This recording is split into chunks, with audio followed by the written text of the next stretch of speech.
En littérature, il y a des sortes d'outils secrets, des techniques que les grands auteurs utilisent pour nous plonger directement dans la tête de leur personnage.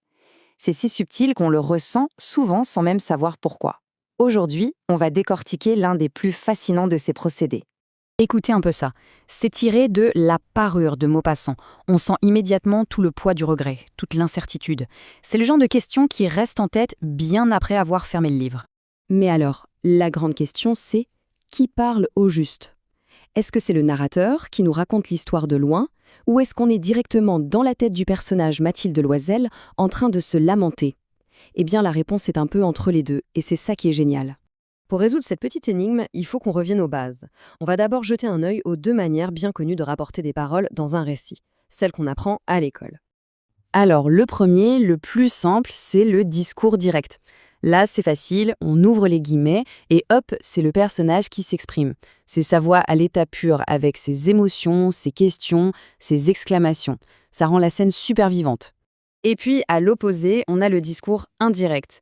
Ici, c'est le narrateur qui reprend les commandes.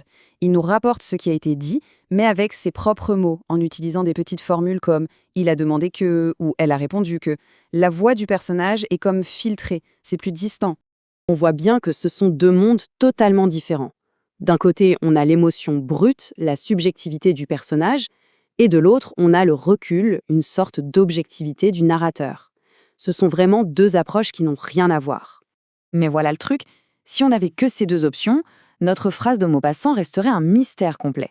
Il doit donc y avoir autre chose, une sorte de troisième voie, une technique hybride qui arrive à fusionner ces deux mondes. Et là voilà, cette fameuse technique, le discours indirect libre. Oui, le nom est un peu technique, mais l'effet est d'une puissance incroyable. En gros, ça permet de se glisser dans la conscience d'un personnage, d'entendre ses pensées comme si c'était les nôtres, sans jamais vraiment quitter le récit du narrateur. D'accord, mais alors comment ça marche ce tour de passe-passe? En fait, ce n'est pas de la magie, c'est plutôt comme une recette de cuisine grammaticale, très précise, qui crée cette illusion parfaite de la pensée antérieure. Voyons un peu les ingrédients. En fait, c'est un mélange très malin. D'abord, on prend la structure de base du discours indirect, les pronoms à la troisième personne, il, elle, et on respecte la concordance des temps du récit. Ensuite, on y injecte toute l'âme du discours direct. On garde la ponctuation expressive, les points d'interrogation, d'exclamation, le rythme parlé, et enfin, l'ingrédient secret, on supprime les verbes introducteurs. Fini les « il pensa que » ou « elle se demanda si ». La pensée apparaît, brute, sans prévenir. Quand on met tout ça côte à côte dans un tableau, c'est limpide. On voit que le discours indirect au libre est un vrai caméléon. Il va piocher les pronoms et les temps chez l'indirect, mais il prend la ponctuation et surtout l'absence d'introduction chez le direct. C'est le meilleur des deux mondes. Bon, maintenant qu'on a la clé, qu'on connaît la recette, on peut retourner à notre phrase de Maupassant. Cette fois, on a les outils pour la démonter et comprendre comment elle fonctionne. Alors réécoutons-la avec ce nouvel éclairage. Que serait-il arrivé si elle n'avait point perdu cette parure? Qui sait? Qui sait?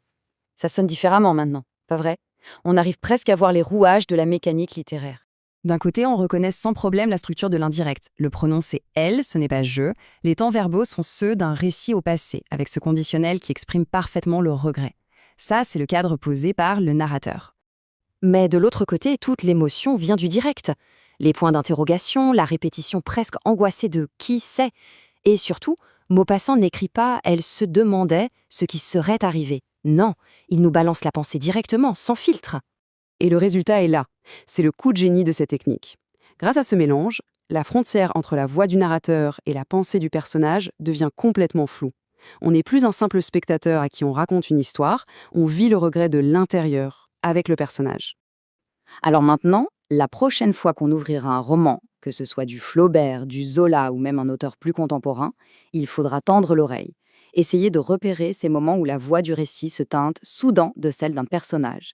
Parce que maintenant qu'on connaît le truc, on risque de le voir un peu partout. Et la vraie question, c'est où est-ce qu'il s'est déjà caché dans nos lectures passées sans qu'on s'en rende compte?